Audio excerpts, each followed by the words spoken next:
Hey guys, welcome back. എന്നോട് ഒരുപാട് പേര് ചോദിച്ചിട്ടുള്ള ഒരു ചോദ്യമാണ് ഞാൻ യൂട്യൂബിന് വേണ്ടിയിട്ടുള്ള തംബ്നെയിൽസ് എങ്ങനെയാണ് മേക്ക് ചെയ്യുന്നത് എന്നുള്ളത്. അപ്പോൾ ഈ വീഡിയോ കാണുന്ന നിങ്ങൾ യൂട്യൂബർ ആണെങ്കിൽ തീർച്ചയായിട്ടും എൻ്റെ ചാനലിലെ മറ്റ് തംബ്നെയിൽസ് കണ്ടു നോക്കുക. അത് ഇഷ്ടപ്പെടുകയാണെങ്കിൽ ഈ ഒരു വീഡിയോ എന്ന് പറയുന്നത് നിങ്ങൾക്ക് ശരിക്കും ഹെൽപ്ഫുൾ ആയിരിക്കും.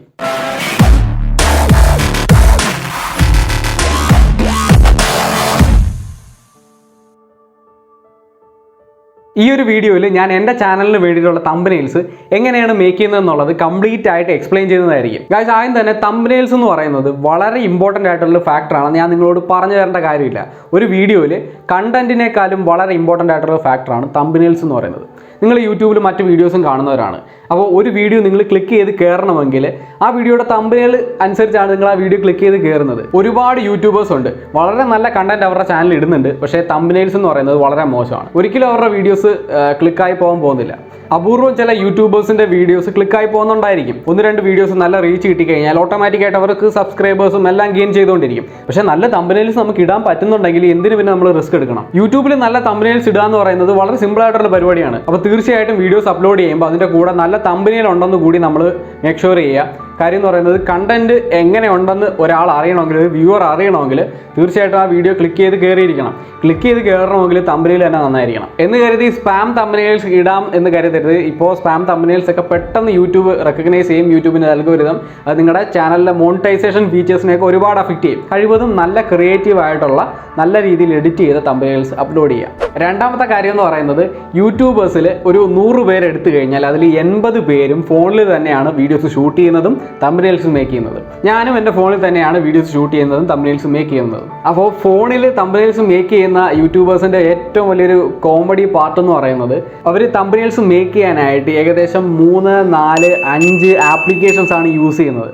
ഇത്തരം ആപ്ലിക്കേഷൻസ് യൂസ് ചെയ്തിട്ടാണ് അവർ തംബ്നെയിൽസ് മേക്ക് ചെയ്യുന്നത്. അല്ലെങ്കിൽ ഒരു ആപ്ലിക്കേഷനിൽ തന്നെ ഒരു ഫോട്ടോ എഡിറ്റ് ചെയ്ത് 5-6 തവണ എക്സ്പോർട്ട് ചെയ്താണ് തംബ്നെയിൽ ഫൈനലായിട്ട് മേക്ക് ചെയ്തെടുക്കുന്നത്. സീ ഗൈസ്, നിങ്ങൾ മനസ്സിലാക്കേണ്ട കാര്യം എന്ന് പറയുന്നത്, നമ്മുടെ ഫോണിൽ എടുത്തൊരു ഫോട്ടോ, നമ്മുടെ ഫോണിലെ ക്യാമറയുടെ കപ്പാസിറ്റി അനുസരിച്ച് നമ്മൾ എടുത്തൊരു ഫോട്ടോ, ആ ഒരു ഫോട്ടോയ്ക്ക് ഒരു ഡെഫിനിറ്റ് ക്ലാരിറ്റി ഉണ്ട്. നമ്മൾ ഓരോ ആപ്ലിക്കേഷൻസ് യൂസ് ചെയ്ത് അത് എഡിറ്റ് ചെയ്യുമ്പോഴും ഈ ഒരു ക്ലാരിറ്റി റെഡ്യൂസ് ആയിക്കൊണ്ടിരിക്കുകയാണ്. അപ്പോൾ എന്തുമാത്രം കുറച്ച് ആപ്ലിക്കേഷൻസ് യൂസ് ചെയ്യുന്നോ അത്രമാത്രം ഫോട്ടോയ്ക്ക് ആ ക്ലാരിറ്റി മെയിൻറ്റെയിൻ ചെയ്ത് നിർത്താൻ പറ്റും. ശരിയാണ്, നമ്മുടെ തംബ്നെയിൽസ് നമുക്ക് ബ്രൈറ്റ്നസ് കൂട്ടണം, സാച്ചുറേഷൻ കൂട്ടണം, അതുപോലെ തന്നെ ടെക്സ്റ്റ് ആഡ് ചെയ്യണം, മറ്റ് ഇമേജസ് ഒക്കെ എഡിറ്റ് ചെയ്ത് ചേർക്കണം. ഇങ്ങനെ ഒരുപാട് ഫാക്ടേഴ്സ് ഉണ്ട്. എങ്കിലും എല്ലാവരും കഴിവതും ഒരു ആപ്ലിക്കേഷൻ യൂസ് ചെയ്ത് എഡിറ്റ് ചെയ്യാൻ ശ്രമിക്കുക. മാക്സിമം പോയി കഴിഞ്ഞാൽ 2 ആപ്ലിക്കേഷൻ, അതിൽ കൂടുതൽ ആപ്ലിക്കേഷൻസ് യൂസ് ചെയ്ത് തംബ്നെയിൽ മേക്ക് ചെയ്ത് നമ്മുടെ തംബ്നെയിലിലെ ക്ലാരിറ്റി നമ്മൾ തന്നെ അവിടെ റെഡ്യൂസ് ആക്കിക്കൊണ്ടിരിക്കുകയാണ്. അപ്പോൾ ഞാൻ നിങ്ങളോട് പ്രോബ്ലം എന്താണെന്ന് പറഞ്ഞു കഴിഞ്ഞു. ഇനി ഈ ഒരു പ്രോബ്ലത്തിനുള്ള സൊല്യൂഷൻ കൂടി ഞാൻ പറഞ്ഞു തരണം. ഞാൻ എൻ്റെ യൂട്യൂബ് ചാനലിന് വേണ്ടിയിട്ട് തംബ്നെയിൽസ് മേക്ക് ചെയ്യുന്നത് 2 ആപ്ലിക്കേഷൻസ് യൂസ് ചെയ്തിട്ടാണ്. ഒരുപാട് ആപ്ലിക്കേഷൻസ് അവൈലബിൾ ആണ്. ഫോട്ടോ എഡിറ്റ് ചെയ്യാനും ഫോട്ടോ മാനിപ്പുലേറ്റ് ചെയ്യാനും അങ്ങനെ ഒരുപാട് ആപ്ലിക്കേഷൻസ് അവൈലബിൾ ആണ്. ഞാൻ അത്തരത്തിലുള്ള ഒരുപാട് ആപ്ലിക്കേഷൻസ് ഞാൻ യൂസ് ചെയ്തിട്ടുണ്ട്. അപ്പോൾ ഞാനിപ്പോൾ യൂസ് ചെയ്യുന്നത്, എൻ്റെ ചാനലിന് വേണ്ടിയിട്ട് ഇപ്പോൾ യൂസ് ചെയ്യുന്നത് കറൻ്റ്ലി എനിക്ക് ബെസ്റ്റ് ആയിട്ട് തോന്നുന്നത് ഈ 2 ആപ്ലിക്കേഷൻസ് ആണ്. ഒന്നെന്ന് പറയുന്നത്, ഞാൻ കഴിവതും ഫോട്ടോ ഈ ഒരു ആപ്ലിക്കേഷൻ യൂസ് ചെയ്ത് എഡിറ്റ് ചെയ്ത് കംപ്ലീറ്റ് ചെയ്യാനാണ് ശ്രമിക്കാറ്. പക്ഷേ ചില കേസുകളിൽ എനിക്ക് ടെക്സ്റ്റ് ആഡ് ചെയ്യാനും മറ്റ് ഫോട്ടോ ഒക്കെ എഡിറ്റ് ചെയ്ത് കയറ്റാൻ സമയത്ത് മറ്റൊരു ആപ്ലിക്കേഷൻ കൂടി വേണ്ടി വന്നത്. അപ്പോൾ ഫസ്റ്റ് ആപ്ലിക്കേഷൻ എന്ന് പറയുന്നത് ഞാൻ റെക്കമെൻഡ് ചെയ്യുന്നത് എല്ലാ ഫോണിൽ എഡിറ്റ് ചെയ്യുന്ന യൂട്യൂബേഴ്സും ഈ ഒരു ആപ്ലിക്കേഷൻ തന്നെ യൂസ് ചെയ്യണം എന്ന് ഞാൻ റെക്കമെൻഡ് ചെയ്യുന്നത് ഒന്ന് ലൈറ്റ് റൂമാണ്. Light room one of the best applications ആണ് നമ്മുടെ ഫോട്ടോ എഡിറ്റ് ചെയ്യാൻ വേണ്ടിയിട്ടുള്ളതിൽ.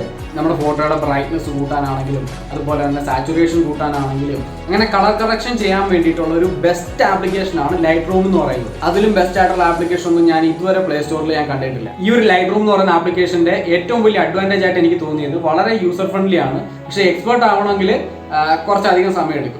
കുറച്ചധികം ഫാക്ടേഴ്സ് അതിലുണ്ട്, അത് പഠിച്ചെടുക്കണമെങ്കിൽ കുറച്ച് സമയം എടുക്കും. പക്ഷേ നമ്മുടെ യൂട്യൂബ് തംബ്നെയിൽസ് മേക്ക് ചെയ്യാൻ വേണ്ടിയിട്ട് നമ്മൾ യൂസ് ചെയ്യുകയാണെങ്കിൽ വളരെ ബിഗിനർ ഫ്രണ്ട്ലി ആണ്. നമ്മുടെ ഫോട്ടോയുടെ ബ്രൈറ്റ്നസ് കൂട്ടാം, കളർ ചേഞ്ച് ചെയ്യാം, സാച്ചുറേഷൻ കൂട്ടാം, വിൻറ്റേജ് കൊണ്ടുവരാം, ഡാർക്ക്നെസ് ആക്കാം, വൈറ്റ്സ് കൂട്ടാം, ബ്ലാക്സ് കൂട്ടാം, കുറയ്ക്കാം, അങ്ങനെ പല പരിപാടികളും ചെയ്യാം. പക്ഷേ ടെക്സ്റ്റ് ആഡ് ചെയ്യാൻ പറ്റില്ല, ഫോട്ടോസ് എഡിറ്റ് ചെയ്ത് കയറ്റാൻ പറ്റത്തില്ല, അങ്ങനെയുള്ള പരിപാടികളൊന്നും നടക്കത്തില്ല. കാരണം ഈ ഒരു ആപ്ലിക്കേഷൻ നിങ്ങൾ മസ്റ്റായിട്ട് യൂസ് ചെയ്യണമെന്ന് ഞാൻ പറയാൻ കാര്യം എന്ന് പറയുന്നത്, മറ്റ് ആപ്ലിക്കേഷൻസ് യൂസ് ചെയ്ത് ഇപ്പോൾ സ്നാപ്സീഡ് നമുക്ക് കൺസിഡർ ചെയ്യാം. സ്നാപ്സീഡ് യൂസ് ചെയ്ത് നമ്മൾ ഫോട്ടോ എഡിറ്റ് ചെയ്ത് കഴിയുമ്പോൾ, അതായത് നമ്മൾ ബ്രൈറ്റ്നസും ഇത്തരം കാര്യങ്ങളൊക്കെ ചേഞ്ച് ചെയ്ത് കഴിയുമ്പോൾ നമ്മുടെ ഫോട്ടോ കാണുമ്പോൾ നമുക്ക് തിരിച്ചറിയാൻ പറ്റും ഇത് കറക്റ്റ് എഡിറ്റ് ചെയ്ത് ഇറക്കിയതാണ് എന്ന് നമുക്ക് തിരിച്ചറിയാൻ പറ്റും. പക്ഷേ ലൈറ്റ് റൂം യൂസ് ചെയ്ത് എഡിറ്റ് ചെയ്തൊരു ഫോട്ടോ വളരെ റിയലിസ്റ്റിക് ആയിട്ട് നമുക്ക് വേണമെങ്കിൽ കമ്പയർ ചെയ്ത് നോക്കാം. ലൈറ്റ് റൂം യൂസ് ചെയ്ത് എഡിറ്റ് ചെയ്തൊരു ഫോട്ടോയും അതുപോലെ തന്നെ സ്നാപ്സീഡ് യൂസ് ചെയ്ത് എഡിറ്റ് ചെയ്തൊരു ഫോട്ടോയും രണ്ടും കമ്പയർ ചെയ്ത് നോക്കുമ്പോൾ തീർച്ചയായിട്ടും വളരെ റിയലിസ്റ്റിക് ആയിട്ട് തോന്നുന്നത് ലൈറ്റ് റൂം യൂസ് ചെയ്ത് എഡിറ്റ് ചെയ്തതാണ്. നമ്മുടെ ഫോട്ടോ വേറൊരാൾ കാണുമ്പോൾ ഇത് എഡിറ്റ് ചെയ്ത് ഇറക്കിയതാണ് എന്ന് കേൾക്കാൻ നമ്മൾ ആഗ്രഹിക്കുന്നില്ല. അതിന് കറക്റ്റ് ഒരു ഒറിജിനാലിറ്റി വേണം, ഒരു ഒറിജിനൽ ഫീൽ നമുക്ക് കിട്ടണം. അങ്ങനെയെങ്കിൽ നമ്മൾ തീർച്ചയായിട്ടും യൂസ് ചെയ്യേണ്ട ഒരു ആപ്ലിക്കേഷനാണ് ലൈറ്റ് റൂം എന്ന് പറയുന്നത്. അപ്പോൾ ചെറിയൊരു എഡിറ്റിംഗ് ട്യൂട്ടോറിയൽ ഞാൻ ഈ വീഡിയോയുടെ ലാസ്റ്റ് ആയിട്ട് കാണിക്കാം. അതിന് മുമ്പ് നമ്മുടെ രണ്ടാമത്തെ ആപ്ലിക്കേഷൻ പരിചയപ്പെടുത്താം. ഈ ഒരു ആപ്ലിക്കേഷൻ ശരിക്കും പറഞ്ഞാൽ ഞാൻ പരിചയപ്പെടുത്തേണ്ട ആവശ്യമൊന്നുമില്ല, നിങ്ങൾക്ക് അറിയാവുന്ന ഒരു ആപ്ലിക്കേഷൻ തന്നെയാണ്. പക്ഷേ നിങ്ങൾക്ക് അറിയാത്ത ചില കാര്യങ്ങളുണ്ട്. അതാണ് ഞാൻ ഈ ഒരു ആപ്ലിക്കേഷൻ നിങ്ങൾക്ക് റെക്കമെൻഡ് ചെയ്യാൻ കാര്യം എന്ന് പറയുന്നത്. ആപ്ലിക്കേഷൻ വേറെ ഒന്നുമല്ല, പിക്സാർട്ട് ആണ്. പിക്സാർട്ട് യൂസ് ചെയ്തിട്ട് നമ്മുടെ തമ്പനെയിൽസ് വേണ്ടിയിട്ടുള്ള ടെക്സ്റ്റ്, ഫോട്ടോ, ബാക്ക്ഗ്രൗണ്ട് ചേഞ്ച് ചെയ്യാൻ, അങ്ങനെ എല്ലാ പരിപാടിയും നമുക്ക് ചെയ്യാൻ പറ്റും. എല്ലാ പരിപാടിയും ചെയ്യാൻ പറ്റും. അപ്പോൾ നിങ്ങൾ വിചാരിക്കുന്നുണ്ടായിരിക്കും പിക്സാർട്ടിൽ നമ്മൾ ടെക്സ്റ്റൊക്കെ ആഡ് ചെയ്യുന്ന സമയത്ത് ഒരുപാട് ടെക്സ്റ്റിൻ്റെ വെറൈറ്റീസ് ഒന്നും ഇല്ല, വളരെ കുറച്ച് ടെക്സ്റ്റ് മാത്രമേ ഉള്ളൂ, അതുകൊണ്ട് ഒരിക്കലും നമ്മൾ തൃപ്തിപ്പെടാൻ നമുക്ക് പറ്റത്തില്ല. അതുപോലെ തന്നെ ടെക്സ്റ്റ് ആഡ് ചെയ്യുന്ന സമയത്ത് അത് എഡിറ്റ് ചെയ്യാനാണെങ്കിലും ബാക്കിൽ സ്ട്രോക്ക് കൊടുക്കാനാണെങ്കിലും ബാക്ക്ഗ്രൗണ്ടിൽ പല കാര്യങ്ങൾ ചെയ്യാനാണെങ്കിലും ഓപ്ഷൻസ് വളരെ കുറവാണ് നമ്മൾ ചിന്തിക്കാറുണ്ട്. അത് മാത്രമല്ല ഇപ്പോൾ പ്രീമിയം മെമ്പർഷിപ്പ് ഉണ്ടെങ്കിൽ പല കാര്യങ്ങളും നമുക്ക് കിട്ടത്തുള്ളൂ. അങ്ങനെയുള്ള ഒരു സിറ്റുവേഷനാണ് ഇപ്പോൾ നിൽക്കുന്നത്. പക്ഷേ ഗൈസ്, ഞാൻ യൂസ് ചെയ്യുന്നത് പിക്സാർട്ടിൻ്റെ ഹാക്ക്ഡ് വേർഷനാണ്. ഹാക്ക്ഡ് വേർഷൻ നമുക്ക് ഗൂഗിളിൽ നിന്ന് ഡൗൺലോഡ് ചെയ്യാൻ പറ്റും. ഈ ഒരു ഹാക്ക്ഡ് വേർഷൻ യൂസ് ചെയ്ത് കഴിഞ്ഞാൽ നമുക്ക് പ്രീമിയം മെമ്പർഷിപ്പ് ഫ്രീ ആയിട്ട് കിട്ടും. അത് മാത്രമല്ല നമുക്കതിൽ കണ്ടമാനം ടെക്സ്റ്റുകളുണ്ട്. കണ്ടമാനം ടെക്സ്റ്റ് എന്ന് പറഞ്ഞാൽ നമുക്ക് ഏത് ചൂസ് ചെയ്യണമെന്ന് അറിയത്തില്ല, അത്രത്തോളം ടെക്സ്റ്റുകളുണ്ട്. അതുപോലെ തന്നെ എഡിറ്റ് ചെയ്യുന്ന ഫീച്ചേഴ്സും പ്രീമിയം ഫീച്ചേഴ്സ് എല്ലാം നമുക്ക് യൂസ് ചെയ്യാൻ പറ്റും ഹാക്ക്ഡ് വേർഷൻ ആണെങ്കിൽ. അപ്പോൾ ഞാൻ എൻ്റെ തമ്പനെയിൽസ് മേക്ക് ചെയ്യാൻ വേണ്ടിയിട്ട് ഈ ഒരു ഹാക്ക്ഡ് വേർഷനാണ് യൂസ് ചെയ്യുന്നത്. അപ്പോൾ എനിക്ക് ടെക്സ്റ്റ് ആഡ് ചെയ്യാനാണെങ്കിലും ഫോട്ടോ അതിൽ എഡിറ്റ് ചെയ്ത് ആ ഫോട്ടോയുടെ സ്ട്രോക്ക് കൊണ്ടുവരാനാണെങ്കിലും പല കാര്യങ്ങൾ ചെയ്യാനാണെങ്കിലും എനിക്ക് ഈ ഒരു ആപ്ലിക്കേഷനിൽ ചെയ്യാൻ പറ്റും. എനിക്ക് വേറൊരു ആപ്ലിക്കേഷൻ ചൂസ് ചെയ്യേണ്ട കാര്യമില്ല, പിക്സൽ ലാബ് ചൂസ് ചെയ്യേണ്ട കാര്യമില്ല, സ്നാപ്സീഡ് ചൂസ് ചെയ്യേണ്ട കാര്യമില്ല. അപ്പോൾ ഞാൻ പറഞ്ഞ പോലെ ഫോട്ടോയുടെ ബ്രൈറ്റ്നസ് അങ്ങനെയുള്ള ഫീച്ചേഴ്സൊക്കെ കൺട്രോൾ ചെയ്യാൻ വേണ്ടിയിട്ട് ഞാൻ ലൈറ്റ് റൂം എന്ന് പറയുന്ന ഒരു ആപ്ലിക്കേഷൻ യൂസ് ചെയ്യുന്നുണ്ട്. അതുപോലെ തന്നെ ഫോട്ടോയിൽ ടെക്സ്റ്റും മറ്റ് കാര്യങ്ങളെല്ലാം ചേഞ്ച് ചെയ്യാൻ വേണ്ടിയിട്ട്, ഫോട്ടോ മാനിപ്പുലേറ്റ് ചെയ്യാൻ വേണ്ടിയിട്ട് ഞാൻ യൂസ് ചെയ്യുന്നതാണ് പിക്സാർട്ട് എന്ന് പറയുന്ന ആപ്ലിക്കേഷൻ. അപ്പോൾ ഈ രണ്ട് ആപ്ലിക്കേഷൻസിലും ഞാൻ തമ്പനെയിൽസ് മേക്ക് ചെയ്യുന്നത് എങ്ങനെയാണെന്ന് ജസ്റ്റ് പെട്ടെന്നൊന്ന് കാണിച്ചു തരാം. വളരെ ബിഗിനർ ഫ്രണ്ട്ലി ആയിട്ട് ഈസി ആയിട്ട് പറഞ്ഞുതരാം. ഓക്കെ, അപ്പോൾ നമുക്ക് എഡിറ്റിംഗ് സ്റ്റാർട്ട് ചെയ്യാം. നമുക്ക് പിക്സാർട്ട് എടുത്ത ശേഷം പിക്സാർട്ട് ലോഡായ ശേഷം നമുക്ക് എഡിറ്റ് ചെയ്യ ഫോട്ടോ കൊടുക്കാം. എഡിറ്റ് ചെയ്യ ഫോട്ടോ കൊടുത്ത ശേഷം ബാക്ക്ഗ്രൗണ്ട് നമുക്ക് ഇഷ്ടമുള്ള ഒരു കളർ സെലക്ട് ചെയ്ത് കഴിഞ്ഞ് ഞാൻ ഇവിടെ ഒരു ലൈറ്റ് ബ്ലൂ സെലക്ട് ചെയ്യുകയാണ്. നമ്മുടെ യൂട്യൂബ് തമ്പനെയിലിന് വേണ്ടിയിട്ടുള്ള സൈസിൽ നമുക്ക് ക്രോപ്പ് ചെയ്തെടുക്കണം. അപ്പോൾ ലാസ്റ്റ് ഇവിടെ യൂട്യൂബിൻ്റെ ഓപ്ഷൻ ഉണ്ട്, അതിൽ ക്ലിക്ക് ചെയ്ത് കഴിഞ്ഞാൽ കറക്റ്റ് യൂട്യൂബിൻ്റെ സൈസിൽ കിട്ടും. ഓക്കെ, ഇനി അടുത്തതായിട്ട് നമുക്കൊരു ഫോട്ടോ അപ്ലോഡ് ചെയ്യണം. അപ്പോൾ നമ്മുടെ ഫോട്ടോ ഗാലറിയിൽ നിന്ന് നമുക്ക് സെലക്ട് ചെയ്യാം. അപ്പോൾ ഇഷ്ടമുള്ള ഒരു ഫോട്ടോ സെലക്ട് ചെയ്ത് കഴിഞ്ഞിട്ട് ഞാനിത് ജസ്റ്റ് ഒരു എക്സാമ്പിൾ പറഞ്ഞു പോകുന്നതാണ്, നിങ്ങൾക്ക് ഇഷ്ടമുള്ള രീതിയിൽ നിങ്ങൾക്ക് ചെയ്യാം. അപ്പോൾ ഞാനിവിടെ ഓൾറെഡി ഒരു ഫോട്ടോ സെലക്ട് ചെയ്തിട്ടുണ്ട്. അപ്പോൾ ഗൈസ്, ഈ ഒരു ഫോട്ടോയിൽ നിങ്ങൾക്ക് നോക്കിയാൽ കാണാൻ പറ്റും ഓൾറെഡി ബാക്ക്ഗ്രൗണ്ടിൽ ഒരു കളറുണ്ട്, നമുക്കത് റിമൂവ് ചെയ്യണം. അപ്പോൾ അതിന് വേണ്ടി മുകളിൽ ഒരു ഇറേസറിൻ്റെ സിമ്പിൾ കൊടുത്തിട്ടുണ്ട്, അതിൽ ക്ലിക്ക് ചെയ്ത് കഴിഞ്ഞാൽ ഇതേപോലെ ഒരു മെനു ഓപ്പൺ ആവും. അപ്പോൾ അതിൽ നമ്മൾ സെലക്ട് എന്ന് പറഞ്ഞ ഒരു ഓപ്ഷൻ കൊടുത്തു കഴിഞ്ഞാൽ പേഴ്സൺ എന്ന് പറഞ്ഞ ഓപ്ഷൻ വരും. അതിൽ ക്ലിക്ക് ചെയ്ത് കഴിഞ്ഞാൽ നമുക്ക് ഇതേപോലെ നല്ല വൃത്തിയായിട്ട് നമ്മുടെ ഫേസ്, നമ്മുടെ ബോഡി മാത്രം നമുക്ക് ഇറേസ് ചെയ്തെടുക്കാൻ പറ്റും, ഈസി ആയിട്ട് പറ്റും. അപ്പോൾ അടിയിലത്തെ ചെറിയൊരു പോർഷൻ നമുക്ക് ജസ്റ്റ് ഒന്ന് ശരിയാക്കാനുണ്ട്. അത് നമ്മൾ ബ്രഷ് യൂസ് ചെയ്തിട്ട് നമ്മൾ നല്ല രീതിയിൽ സൂം ചെയ്തിട്ട് സൈഡ് അവിടെ ഒക്കെ നമുക്ക് സെറ്റാക്കി ക്ലിയറാക്കി എടുക്കാൻ പറ്റും, ഈസിയാണ്. ഓക്കെ, അതിനുശേഷം നമുക്കത് ഓക്കെ ആക്കി സേവ് ചെയ്യാം. ടിക്ക് മാർക്ക് കൊടുത്ത ശേഷം നമുക്ക് എവിടെയാണ് പൊസിഷൻ വേണ്ടതെന്ന് വെച്ച് കഴിഞ്ഞാൽ അങ്ങോട്ടേക്ക് അഡ്ജസ്റ്റ് ചെയ്ത് വെക്കാം. അപ്പോൾ ഇതെന്ന് പറയുന്നത് നമ്മുടെ ഫോട്ടോ വെറുതെ ഒരു സ്ക്രീനിൽ വെട്ടി ഒട്ടിച്ച് വെച്ച് കണക്കുണ്ട്. അതുകൊണ്ട് തന്നെ നമുക്ക് ഒരു സ്വല്പം ഷാഡോ കൊടുക്കാം. അപ്പോൾ ഫേസ് നോക്കി കഴിഞ്ഞാൽ കാണാൻ പറ്റും ഈ സൈഡിലാണ് ലൈറ്റ് അടിക്കുന്നത്, അപ്പോൾ അതിൻ്റെ ഓപ്പോസിറ്റ് സൈഡിൽ വേണം നമുക്ക് ഷാഡോ കൊടുക്കാൻ വേണ്ടിയിട്ട്. അപ്പോൾ ഷാഡോയ്ക്ക് വേണ്ടിയിട്ട് ഇവിടെ ഓപ്ഷൻ ഉണ്ട്. ആ ഓപ്ഷനിൽ ക്ലിക്ക് ചെയ്ത് കഴിയുമ്പോഴത്തേക്കും നമുക്ക് ഷാഡോ നല്ല കട്ടിക്ക് കാണാൻ പറ്റും. നമുക്കത് കുറച്ച് ബ്ലർ കൂട്ടുകയും കുറയ്ക്കുകയും ചെയ്യാം. ഇപ്പോൾ ബ്ലർ കൂട്ടുകയാണെങ്കിൽ ഇങ്ങനെ സ്മൂത്ത് ആയിട്ട് നമുക്ക് കിട്ടും. ഒപ്പാസിറ്റി കുറച്ച് കുറച്ചാൽ മതി. പിന്നെ അതിൻ്റെ പൊസിഷൻ നമുക്ക് കൺട്രോൾ ചെയ്യാം, വെർട്ടിക്കൽ മൂവ്മെൻറ്റ് കൺട്രോൾ ചെയ്യാം, ഹൊറിസോണ്ടൽ മൂവ്മെൻറ്റ് കൺട്രോൾ ചെയ്യാം. ഓക്കെ, നമുക്ക് ഇപ്പോൾ ഇത്രയും വെർട്ടിക്കൽ വേണ്ട കുറച്ച് താത്ത ശേഷം ഓക്കെ ഈ ഒരു ഇത് മതി. ഒപ്പാസിറ്റി വേണമെങ്കിൽ നമുക്ക് ഇനിയും കുറയ്ക്കാം, ബ്ലർനെസ് കൂട്ടാം. ഓക്കെ, അത് നിങ്ങളുടെ ക്രിയേറ്റിവിറ്റി അനുസരിച്ച് ചെയ്യാം. അപ്പോൾ ചെറിയൊരു ഷാഡോ നമ്മൾ കൊണ്ടുവന്നിട്ടുണ്ട്. അപ്പോൾ ഇനി അടുത്തതായിട്ട് നമ്മൾ ഇതിലേക്ക് ടെക്സ്റ്റ് ആഡ് ചെയ്യാം. അപ്പോൾ ടെക്സ്റ്റ് ആഡ് ചെയ്യാനായിട്ട് നമ്മൾ ടൈപ്പ് ചെയ്യുകയാണ്. എന്താ ഇപ്പോൾ ടൈപ്പ് ചെയ്യാം, ഹൗ ടു മേക്ക് തമ്പനെയിൽസ് എന്ന് ടൈപ്പ് ചെയ്യാം. Okay, how to make thumbnails. Okay, അപ്പോൾ നമ്മൾ ടൈപ്പ് ചെയ്ത് കഴിഞ്ഞു. അപ്പം ഇനി ഈ ഒരു ടെക്സ്റ്റിന് നമുക്ക് ഇഷ്ടമുള്ള ഫോണ്ട് കൊടുക്കാം, ഇഷ്ടമുള്ള ധാരാളം ഫോണ്ട് കൊടുക്കാം. ഞാൻ പറഞ്ഞു പിക്സാർട്ടിൻ്റെ ഹാക്ക്ഡ് വേർഷൻ ആണെന്ന് പറഞ്ഞു. അഥവാ നിങ്ങൾക്ക് ഇത്രയും ഫോണ്ട് കിട്ടുന്നുണ്ടെങ്കിൽ ജസ്റ്റ് ഒന്ന് നെറ്റ് ഓൺ ആക്കിയാൽ മതി. പ്രീമിയം മെമ്പർഷിപ്പ് ഒന്നും വേണ്ട, ജസ്റ്റ് ഒന്ന് നെറ്റ് ഓൺ ആക്കിയിട്ട് നമുക്ക് ഇത്രയും ഫോൺസ് യൂസ് ചെയ്യാം. അപ്പോൾ ഇതിന് ശേഷം നമുക്ക് സ്പേസിങ് യൂസ് ചെയ്യാം. സ്പേസിങ് യൂസ് ചെയ്തിട്ട് നമുക്ക് വെർട്ടിക്കലായിട്ടുള്ള സ്പേസിങ്ങും കൺട്രോൾ ചെയ്യാം, ഹൊറിസോണ്ടലായിട്ടുള്ള സ്പേസിങ്ങും കൺട്രോൾ ചെയ്യാം. ഞാനിവിടെ വെർട്ടിക്കലായിട്ട് കുറച്ച് സ്പേസിങ് കൊടുത്തിട്ടുണ്ട്. അതിന് ശേഷം നമുക്ക് ഫോണ്ട് സെലക്ട് ചെയ്തിട്ടുണ്ടായിരുന്നു. ഫോണ്ട് നമുക്ക് ഇഷ്ടമുള്ള കളർ കൊടുക്കാം, റെഡ്, ബ്ലാക്ക്, അങ്ങനെയുള്ള ഏത് കളർ വേണം കൊടുക്കാം. നമുക്ക് വേണമെങ്കിൽ കളർ ക്രിയേറ്റ് ചെയ്യാം. കളർ നമുക്ക് ക്രിയേറ്റ് ചെയ്യാനും സാധിക്കും. നമ്മുടെ ഫോട്ടോയിലുള്ള കളർ ആ ഒരു മാർക്കറിൻ്റെ സിമ്പിൾ യൂസ് ചെയ്തിട്ട് നമുക്ക് മാർക്ക് ചെയ്ത് പിക്ക് ചെയ്യാനും സാധിക്കും. അപ്പോൾ ഫോട്ടോയിലുള്ള അതേ കളർ നമുക്ക് ടെക്സ്റ്റിനും കൊടുക്കാൻ പറ്റും. അങ്ങനെ എല്ലാ പരിപാടിയും ചെയ്യാം. അതുപോലെ തന്നെ ഹൈലൈറ്റ്സ് കൊടുക്കാൻ പറ്റും നമ്മുടെ ഈ ഒരു ടൈപ്പ് ചെയ്ത ടെക്സ്റ്റിന് വേണ്ടിയിട്ട്. ഓക്കെ, ടെക്സ്റ്റിന് സ്ട്രോക്ക് കൊടുക്കാം. ഇങ്ങനെ പല പരിപാടികളും ചെയ്യാം. നിങ്ങൾ നിങ്ങളുടേതായ ഒരു രീതിയിൽ ഇപ്പോൾ നമ്മൾ ഹൈലൈറ്റ്സ് കൊടുത്തിട്ടുണ്ട്. അപ്പോൾ നിങ്ങളുടേതായ രീതിയിൽ പല ഓപ്ഷൻസും ചെയ്ത് നോക്കുക. അപ്പം മനസ്സിലാവും നിങ്ങളുടെ തമ്പനയിൽ എങ്ങനെയാണ് ക്രിയേറ്റീവ് ആകുന്നതെന്ന് മനസ്സിലാവും.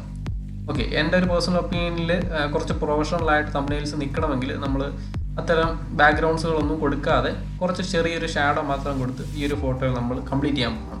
എന്നിട്ട് നമ്മുടെ ഫോട്ടോ സേവ് ചെയ്യാം നമുക്ക്. ഓക്കെ, ഗാലറിയിലേക്ക് സേവ് ചെയ്തു. അപ്പോൾ ഇനി അടുത്തായിട്ട് നമ്മൾ ചെയ്യാൻ പോകുന്നത് നമ്മുടെ ഗാലറി എടുത്ത ശേഷം നമ്മൾ സേവ് ചെയ്ത ഈ ഒരു ഫോട്ടോ ഉണ്ടല്ലോ, ആ ഒരു ഫോട്ടോ നമുക്ക് ഗാലറിയിൽ നിന്ന് നമുക്ക് എഡിറ്റ് ചെയ്യാൻ വേണ്ടിയിട്ട്, ഞാൻ ഇവിടെ ഗാലറിയിലെ ഫോട്ടോസ് ഒന്നും ബ്ലർ ചെയ്യുന്നൊന്നുമില്ല. കാര്യം എന്ന് പറഞ്ഞാൽ അത് ഹൈഡ് ചെയ്യാൻ മാത്രമൊന്നുമില്ല. ഓക്കെ, അപ്പോൾ നമുക്ക് ഫോട്ടോ നമ്മുടെ ലൈറ്റ് റൂമിലേക്ക് ഷെയർ ചെയ്യാം. ഇതേ നമ്മുടെ ഫോട്ടോ അതേ കിടക്കുന്നുണ്ട്, അത്യാവശ്യം നല്ല ക്ലാരിറ്റി തന്നെ ഉണ്ട്. ഓക്കെ, നമുക്ക് ഈ ഒരു ഫോട്ടോ നമുക്ക് ലൈറ്റ് റൂമിലേക്ക് ഷെയർ ചെയ്യാം. ആഡ് ടു ലൈറ്റ് റൂം കൊടുത്തു കഴിയുമ്പോഴത്തേക്കും ലൈറ്റ് റൂമിലേക്ക് ലോഡായിട്ടുണ്ട്. ഓക്കെ, അപ്പോൾ നമ്മളിനി ലൈറ്റ് റൂം എടുക്കാൻ പോവാണ്. ലൈറ്റ് റൂം എടുത്ത ശേഷം നമ്മുടെ ഓൾ ഫോട്ടോസിൽ നമ്മുടെ ഫോട്ടോ അവിടെ കിടപ്പുണ്ട്. നമ്മുടെ തമ്പനയിൽ ഇവിടെ കിടപ്പുണ്ട്. അപ്പോൾ അത് ക്ലിക്ക് ചെയ്ത ശേഷം ആദ്യം തന്നെ ഞാൻ ചെയ്യാറെന്ന് പറഞ്ഞു കഴിഞ്ഞാൽ സിമ്പിളായിട്ടുള്ള എഡിറ്റിംഗ് ആണ് ഞാൻ ചെയ്യാറ്. ആദ്യം തന്നെ ലൈറ്റ് എന്ന ഓപ്ഷനിൽ കൊടുത്തിട്ട് എക്സ്പോഷർ കുറച്ച് കൂട്ടും. Sorry guys. ഓക്കെ, അപ്പോൾ എക്സ്പോഷർ അത്യാവശ്യം കുറച്ച് കൂട്ടും.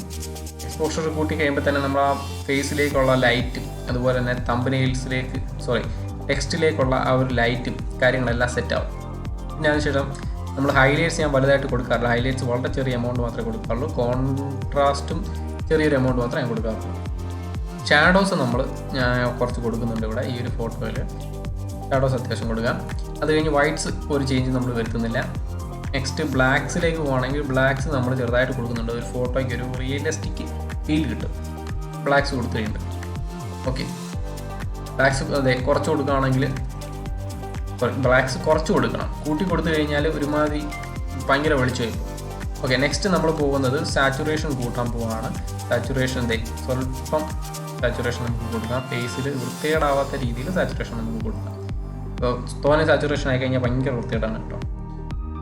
ഓക്കെ, ഇനി നെക്സ്റ്റ് സ്റ്റെപ്പ് നമ്മൾ